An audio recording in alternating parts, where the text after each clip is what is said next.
Assalamu alaikum. In this video, we will be talking about energy profile diagrams. So let's start with that.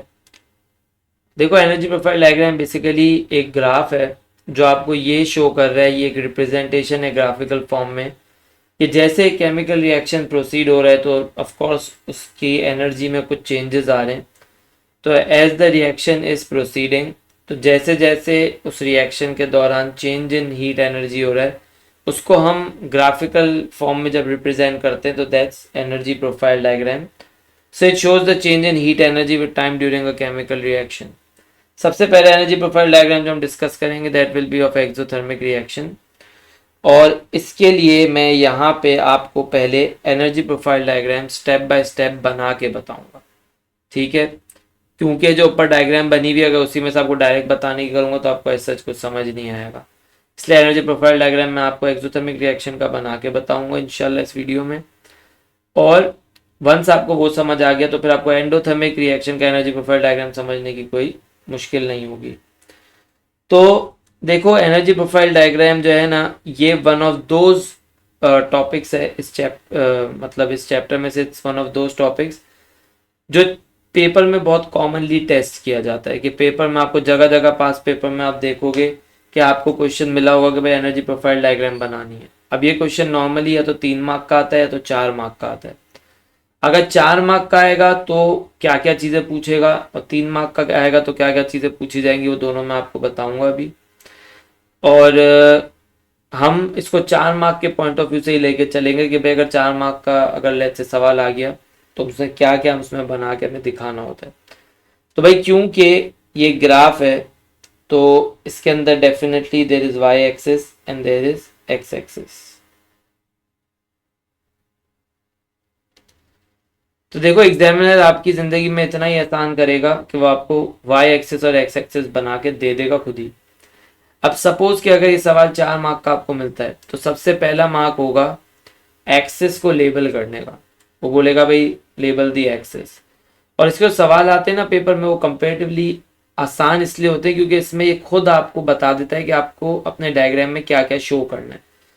बस जो mistake आपको नहीं करनी होती वो ये है कि भाई जो चीज़ जिस तरह शो करनी चाहिए आप उसी तरह करो, वरना आपको खुद ही बता देगा कि भाई आपके जो डायग्राम बनेगा एनर्जी प्रोफाइल डायग्राम उसके अंदर ये होना चाहिए वो होना चाहिए। तो इसी तरह वो ये भी मेंशन करेगा अगर 4 मार्क का सवाल है कि आप सबसे पहले जो एक्सिस हैं इनको लेबल करो। तो हमारे पास 2 एक्सिस हैं वाई और एक्स। वाई एक्सिस पे हमारे पास आ जाती है एनर्जी जिसको हम लोग नोट करते हैं in kilo joules. Y axis पे अगर आप चाहो तो इंथैल्पी भी लिख सकते हो सकता है आपको इंथैल्पी जो है लिखा हुआ भी मिले, तो इसमें परेशान होने की बात नहीं है। इंथैल्पी एनर्जी ही होती है। अभी थोड़ा सा डायग्राम खत्म करने के बाद मैं आपको इंथैल्पी के बारे में बताऊंगा, लेकिन खुद से अगर लिखना हो तो आप एनर्जी लिख लो, वाई एक्सिस पे क्या फर्क पड़ता है। एक्स एक्सिस पे आपको लिखना है प्रोग्रेस ऑफ रिएक्शन, टाइम नहीं लिखना है।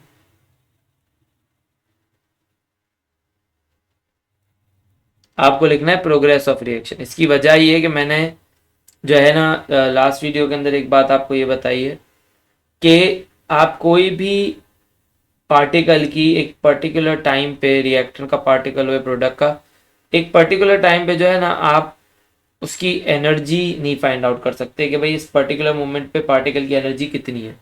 तो मैं फिर यहाँ पे टाइम कैसे लिख दूँ? टाइम लिखने का मतलब ये कि मैं इस बात को जस्टिफाई कर रहा हूँ या इस बात को शो कर रहा हूँ कि मुझे हर पर्टिकुलर टाइम पे पार्टिकल्स की एनर्जी के बारे में पता है।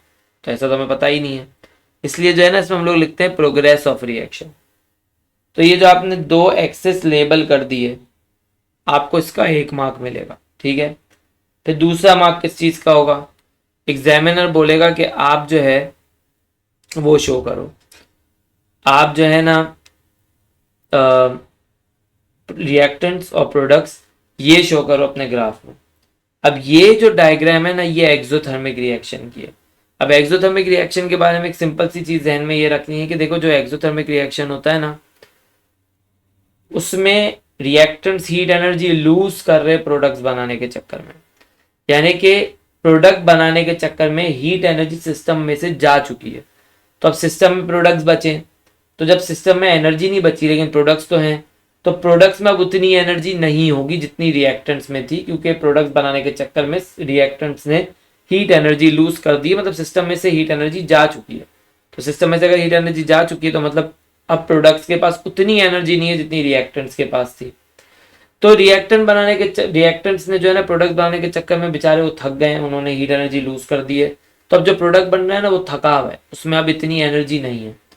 तो हम रिएक्टेंट की एनर्जी जितनी भी शो करेंगे एक्सोथर्मिक उसमें एक्सोथर्मिक एनर्जी प्रोफाइल डायग्राम में, प्रोडक्ट की एनर्जी हमेशा रिएक्टेंट से तो कम ही शो की जाएगी। तो लेट्स से कि मैं एक लाइन ये बना के शो कर दूं कि भाई this is the energy of reactants, ठीक है ना, ये रिएक्टेंट्स की एनर्जी है, क्योंकि भाई वाई एक्सिस पे तो एनर्जी है ना, तो मतलब रिएक्टेंट्स की एनर्जी इतनी है। अब मुझे एक और लाइन बनानी है जो प्रोडक्ट्स की एनर्जी को शो करेगी, और डेफिनेटली वो रिएक्टेंट से कम होनी चाहिए, क्योंकि अभी मैंने आपको समझाया कि एक्सोथर्मिक रिएक्शंस के अंदर प्रोडक्ट्स बनाने के चक्कर में क्योंकि एनर्जी लूज होती है, तो प्रोडक्ट्स की एनर्जी रिएक्टेंट से कम होती है। तो प्रोडक्ट्स की एनर्जी यहाँ कहीं होगी। अब अगर वो यहाँ कहीं है तो यहाँ से हम एक डॉटेड लाइन बना लेंगे और फिर एक सॉलिड लाइन इस तरह बना के हम बोल देंगे कि भाई this line is representing the energy of products which is lesser than reactants. लेकिन ये अभी भी आपको पूरा मार्क नहीं मिलेगा।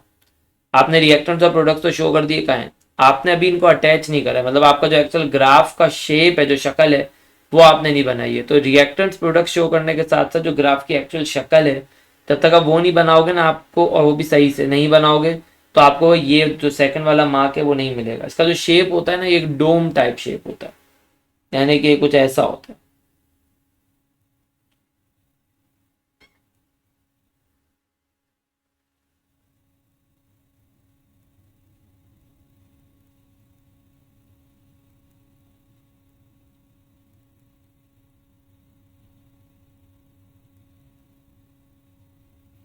ठीक है ना, इसका शेप कुछ ऐसा होता है। तो ये बेसिकली क्या शो कर रहा है कि रिएक्टेंट्स जो हैं इनकी एनर्जी आहिस्ता आहिस्ता इंक्रीज हुई, एक मैक्सिमम पे गई, और वहां से जो है प्रोडक्ट्स बनाने के चक्कर में ये हीट एनर्जी, इनकी अपनी खुद की एनर्जी कम होती गई, and this is the final energy of the products. तो ये चीज़ जो है इस ग्राफ से शो हो रही है। अब जो ये आपने रिएक्टेंट्स मार्क करे, प्रोडक्ट्स मार्क करे, ग्राफ का पूरा एक शक्ल बनाया ना, ये सब करने के लिए आपको दूसरा मार्क मिलेगा। फिर बात आती है थर्ड मार्क की। थर्ड मार्क जो हमारे पास होता है ना, वो एक एरो शो करने के लिए होता है, जिस एरो को हम बोलते हैं एक्टिवेशन एनर्जी। ये एरो हमेशा जो है ना, आप रिएक्टेंट से एक डॉटेड लाइन बनाओगे जो डोम के अंदर होगी, और ये जो एरो हमेशा ये रिएक्टेंट्स की डॉटेड लाइन से स्टार्ट होके जो डोम का पीक है उधर तक ये एरो जाएगा, यानी कि ये कुछ इस तरह से बनेगा।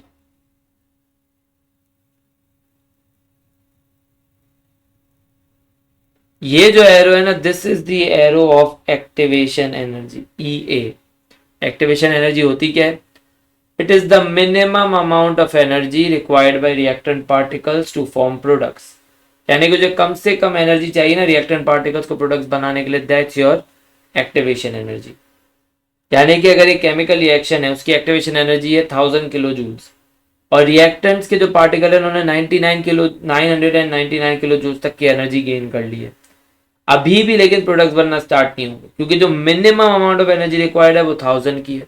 तो जब तक रिएक्टेंट के particles 1000 kilo joule energy achieve नहीं कर लेते, तो प्रोडक्ट्स बनाना स्टार्ट नहीं करते।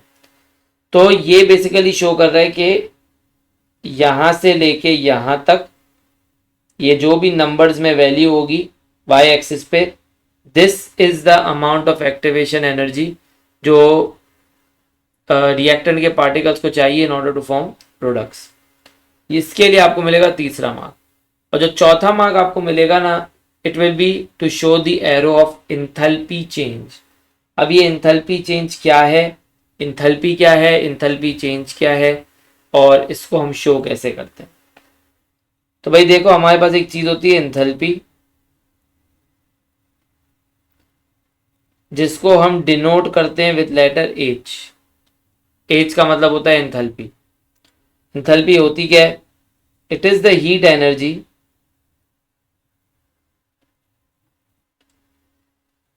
Per unit mole. तो है ये हीट एनर्जी, लेकिन ये 1 मोल की हीट एनर्जी होती है, it is heat energy per unit mole. तो एक नॉर्मल जो हीट एनर्जी है दैट्स इन किलो जूल्स, जो एंथैल्पी होती है दैट्स किलो जूल्स पर मोल, क्योंकि it is the heat energy per unit mole. तो बस एक एंथैल्पी और हीट एनर्जी में इतना ही फर्क है कि एंथैल्पी जो है वो पर यूनिट मोल के हिसाब से होती है, ठीक है, एंथैल्पी। अब हमारे पास जो नॉर्मली हम जो मेजर कर रहे होते हैं ना एक केमिकल रिएक्शन में इन टर्म्स ऑफ एनर्जी, वो चेंज इन हीट एनर्जी जो हम एक्चुअली फाइंड आउट कर रहे हैं that's basically change in enthalpy. हम एंथैल्पी चेंज फाइंड आउट कर रहे होते हैं, और इसको हम जो डिनोट करते हैं दैट्स विद ट्राइएंगल एच।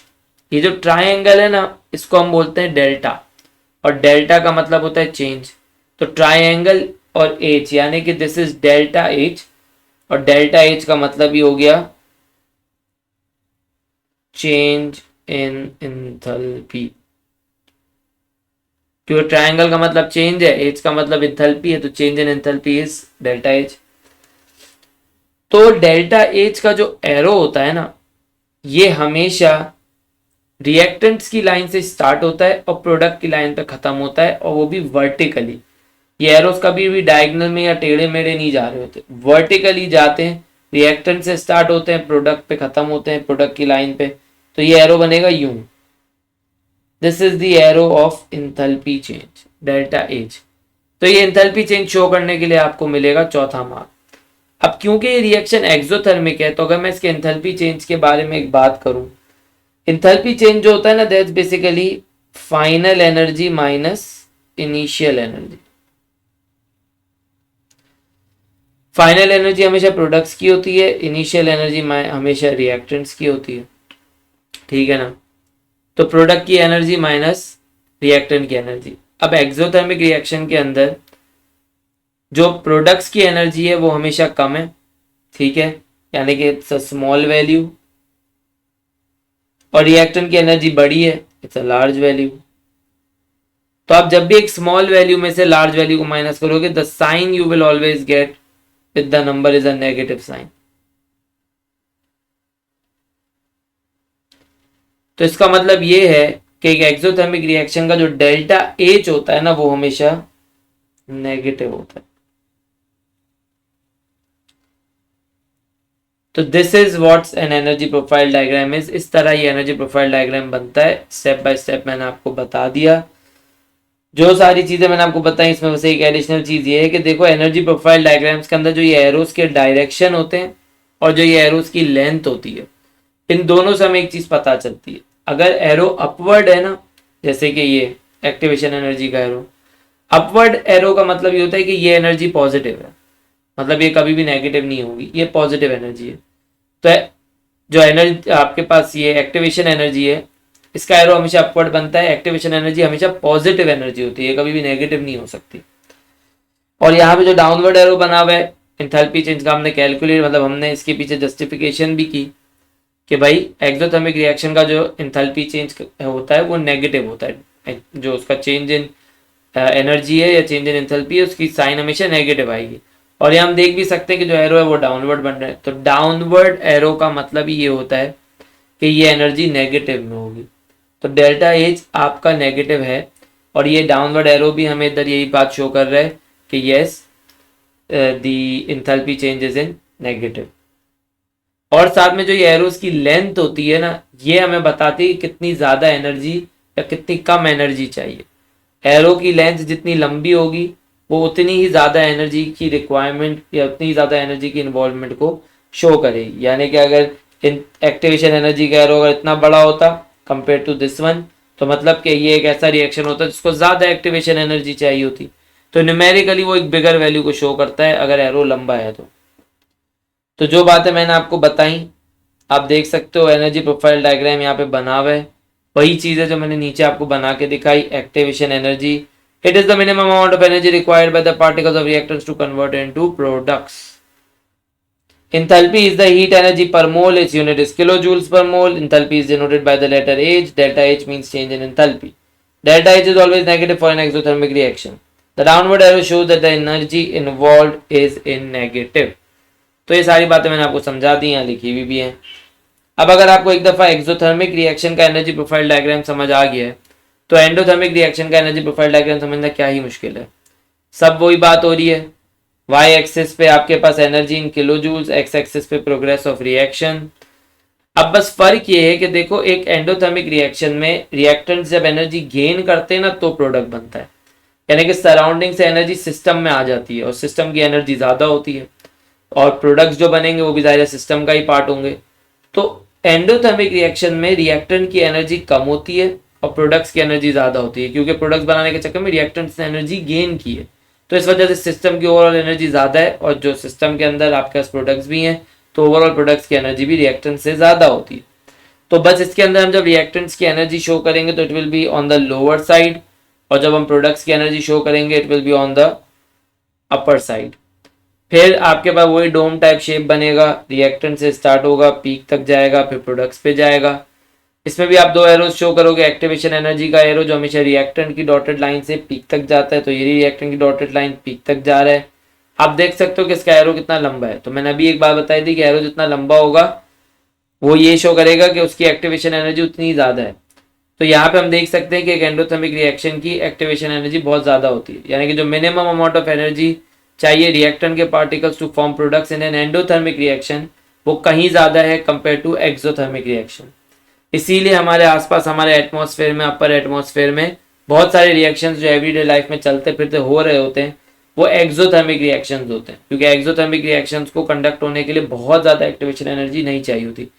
हमारे आसपास नॉर्मली एंडोथर्मिक रिएक्शंस नहीं हो रहे होते, क्योंकि एंडोथर्मिक रिएक्शंस की रिक्वायरमेंट है बहुत ज़्यादा एक्टिवेशन एनर्जी, अगर वो हम किसी तरह दे दें तो जो है एक एंडोथर्मिक रिएक्शन हो जाता है। तो यहाँ पे हम देख सकते हैं कि भाई ये एक्टिवेशन एनर्जी का एरो है।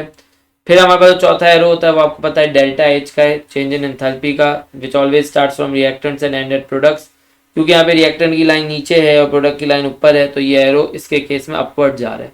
और मैंने आपको बताया था कि अपवर्ड एरो का मतलब होता है पॉजिटिव वैल्यू, तो एक्टिवेशन एनर्जी का एरो तो हमेशा ऊपर की तरफ होगा, अपवर्ड ही होगा, वो हमेशा पॉजिटिव ही होती है, वो कभी भी नेगेटिव नहीं हो सकती। और आपके पास जो यहाँ एंडोथर्मिक रिएक्शन में जो एनर्जी प्रोफाइल डायग्राम है ना उसमें जो ये एंथैल्पी चेंज है ये हमेशा पॉजिटिव होगा, अपवर्ड एरो होगा, ठीक है ना। और इसमें भी हमारे पास कॉन्सेप्ट तो वही है, delta H is final energy minus initial energy. Final energy products की है, इनिशियल रिएक्टेंट की है, प्रोडक्ट्स की यहाँ पे ज़्यादा है, रिएक्टेंट्स की कम है, तो बड़ी वैल्यू में से छोटी वैल्यू को माइनस किया तो पॉजिटिव में आंसर आ गया। So delta H is always positive for an endothermic reaction. Upward arrow shows that the energy involved is in positive. Activation energy is larger in endothermic reaction, which means that the endothermic reactions require more energy to form products compared to the exothermic reactions. तो ये सब बातें मैंने आपको समझा भी दी थी जो मैंने आप आपको पढ़ के बता दी। तो आज की वीडियो में इतना ही रखते हैं, नेक्स्ट वीडियो में इससे आगे की बात करेंगे। अल्लाह हाफिज़।